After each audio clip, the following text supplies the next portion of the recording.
Hello hi నమస్తే, నేను మీ వేదాంత్. ప్రసాద్ గాడికి తొందర ఎక్కువ అన్న ఫ్రెండ్ ఒకడున్నాడు. వాడికి అన్ని విషయాల్లో తొందరే. అలానే పెళ్లి చేసుకున్నాడు. అంతటితో ఆగుతుందా? అప్పుడే వాడు బేబీకి డాడీ కూడా అయ్యాడు. బేబీ 1 month బర్త్డే అని కాల్ చేశాడు. సంవత్సరానికి ఒక్కసారి వచ్చే బర్త్డేకి దావతి అని వీడు బేబీ 1 monthకే ఇస్తున్నాడా అనుకున్నా. అప్పుడే చెప్పాడండి, మామా నీతో అవసరం పడిందిరా. అవసరం లేకుండా ఈ ఫ్రెండ్ గుర్తురాడని నాకు తెలుసు. తగలడు. నా వైఫ్ ఒకటి అడిగిందిరా. వైఫ్ అన్నాక రోజు ఏదో ఒకటి అడుగుతూనే ఉంటుంది. మ్యాటర్ ఏంటో చెప్పు. బేబీకి ఫోటోషూట్ కావాలి మామ, ఫ్యామిలీ ఫోటోషూట్, హెల్ప్ చేయరా. నా మంచి మనసుతో వాడు అడిగింది కాదనలేక గూగుల్లో సెర్చ్ చేశా, యూట్యూబ్ లో వాళ్ళ వర్క్ చూసా, వాట్సాప్ లో చాట్, ఫోటోషూట్, గన్ షాట్.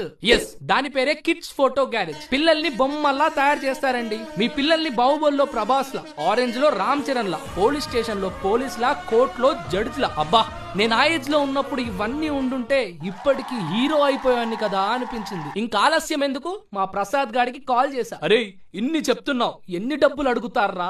నా పరిస్థితి నీకు తెలుసుగా మామ. ఇవన్నీ కనుక్కున్న వాడిని డబ్బుల గురించి కనుక్కోనారా? మన రేంజ్ లోనే ఉంది. మిడిల్ క్లాస్ ఫ్యామిలీకి సెట్ అయ్యేలా ఉంది. ఈ వీడియో చూపిస్తే 10% డిస్కౌంట్ కూడా వస్తుంది. మరి డీటెయిల్స్ అన్ని ఇచ్చేస్తారా?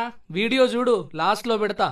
అరే అరే అరే, లొకేషన్స్, కెమెరామ్యాన్, కాస్ట్యూమ్స్ ఎలా రా? అన్ని వాళ్ళే చూసుకుంటారు. తొందర పడకుండా షుగర్ టాబ్లెట్స్ వేసుకొని బయలుదేరరా.